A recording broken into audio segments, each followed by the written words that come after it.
In the mountains of Montana, the Pioneer 1006.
2023 Honda Pioneer 1006.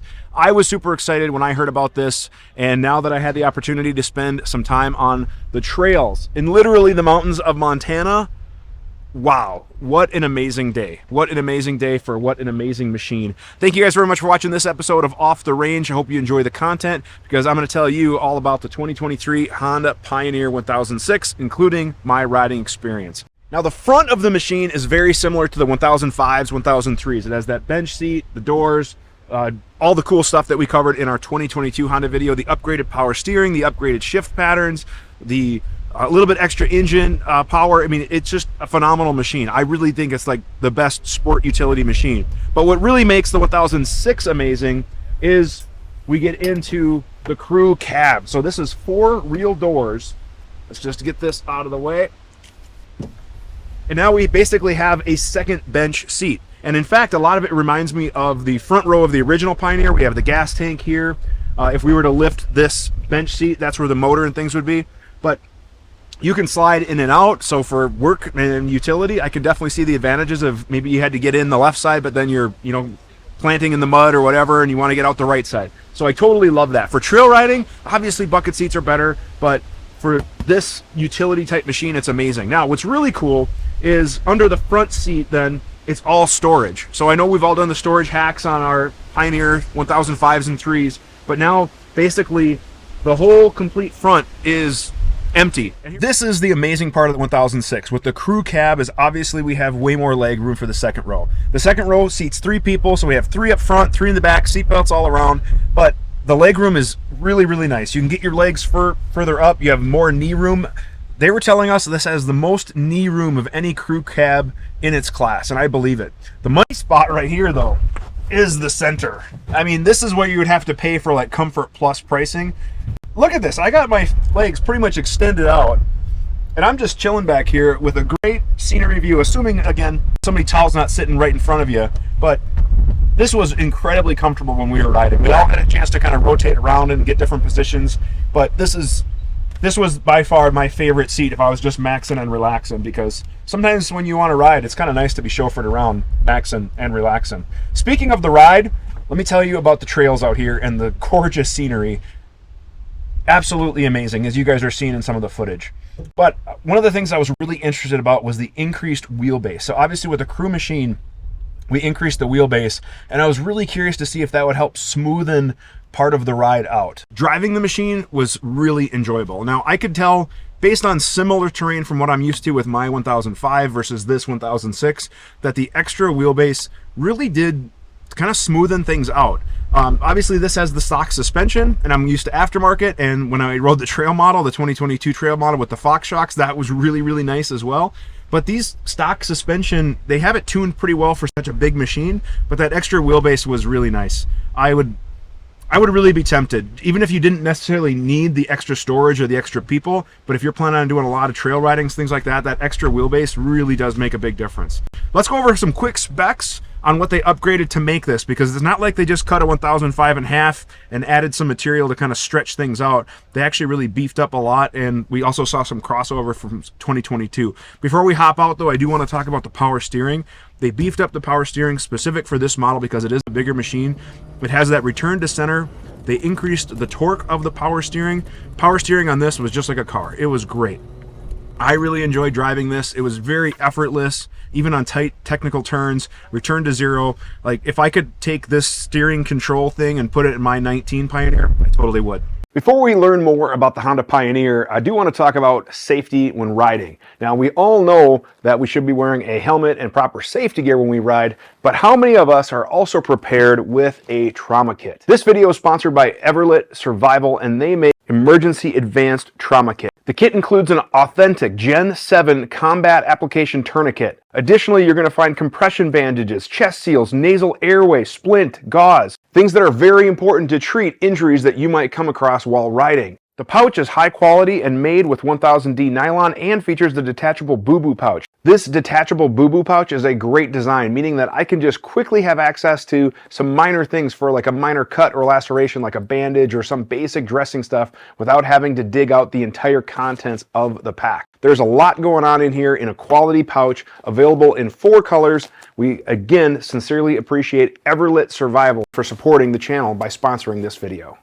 One of the questions I got, because I polled a few of the people in the groups and forums about kind of my ride experience, was going to be turning radius. And obviously with a longer machine, turning radius is going to be a little more limited.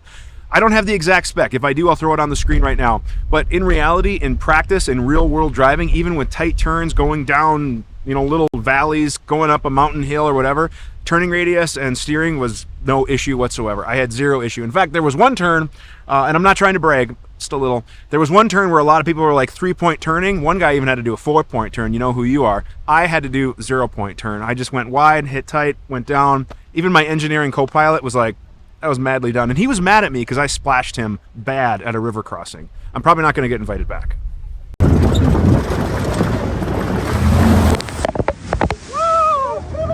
Starting at the front, we saw the 2022 upgrades to the upper A-arms. It uses 2 beefy bolts instead of the 1 really long bolt. They obviously made it pre-winch ready. They have the ground, they have wiring and everything ready, so it's very easy to install a winch. And it is a new bumper because they changed the frame on the 1006, so they beefed up the bumper a little bit. I like what I'm seeing underneath here. As far as other things, the tie rods have been upgraded from 2022, and they also brought this to the 23 model, so I like that. And it should, I was talking to one of the engineers, that should mean that the tie rod is, you know, the quote-unquote breaking point, the weak point. So if you did have some sort of impact with the trail, a tree, a rock, or whatever, at most, you should just be replacing a tie rod versus having to replace other components, because there does have to be kind of the weak link, if you will. Let's move further back and talk about the frame. I was kind of hoping to have more footage of the frame, but there's skid plates and a bunch of mud, which I probably helped contribute to. But they did beef up the frame to make it a longer and more sturdy machine. So because the machine is longer, the frame had to be strengthened and reinforced at different points along the frame to make it more structurally sound, which was kind of cool to talk to the engineers about what they did. I would love to show you, but like I said, there's a bunch of mud, and I don't even know what kind of animal that is, but we'll just leave it there. And because it is a Pioneer, we still do have a full dump box. Now, one of the things that you might wonder, what's the difference between like this and a sport machine? A lot of the sport machines, their box kind of curves in and tapers, so like the furthest corner is basically the wheel, so you can navigate it. So if you are going to use this in the trails and tight terrain, you have to be aware that the furthest corner is the box, so you do have to pick your lines a little bit more carefully. But we had a little bit of tight turns, not really a bunch of like really tight wood riding, which I think might be obviously a challenge with a longer machine, but you just have to be aware of this. But because this is still a workhorse, they increased the towing capacity. The maximum load for the box is 1,000 pounds. The towing capacity is increased. In the rear, we have the self-leveling shocks, which I don't know what kind of magic is in there. There's some sort of like cylinder and hydraulic fluid or something. But basically, as you compress the shock by increasing the payload, that shock will then start to rise and kind of self-level to level the machine out. This was really cool when I did haul lumber and stuff with my machine. Obviously, for trail riding, it's a little bit more stiff compared to like Fox shocks, but overall, if you're looking to tow, if you're looking to haul stuff or whatever, those self-load leveling shocks are a pretty cool piece of technology. Not gonna lie, one thing I think might be kind of cool is if they came out with a 1006 Trail Edition with some Fox shocks. Other little things that we again saw take over from the 2022 is that we do have the outlet here. So if you had certain accessories or maybe needed to charge something or whatever, they have dome lights, they have winches, they have windshields, they have roofs, they have door kits. Like the accessories are the catalog just keeps growing. It's a really, really nice catalog. And what's cool with that is that Honda was telling me that if you buy all that stuff when you buy your machine, it's covered with factory warranty. So that's pretty awesome as well. Speaking of the warranty, this is longer than most of the other manufacturers. We can get into the weeds on all that, maybe in another topic.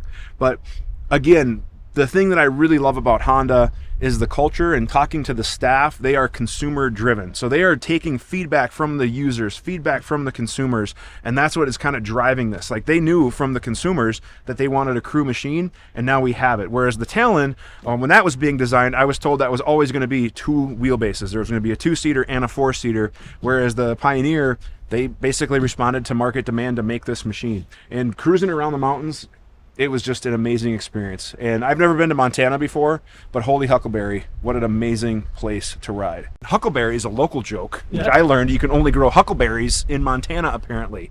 So I really thank you guys for watching. Hopefully you've made it till the very end. If you guys like the content of Off the Range, remember to like, share, and subscribe. Leave a comment. Let me know what you think in the comment section below. And if you made it this end, I want to thank you, because if you click on this video, you can see why I picked the Pioneer in the first place. And if you click on this video, you can see my video about the 2022 Trail and Forest models. Thank you guys very much for watching, and have a great day.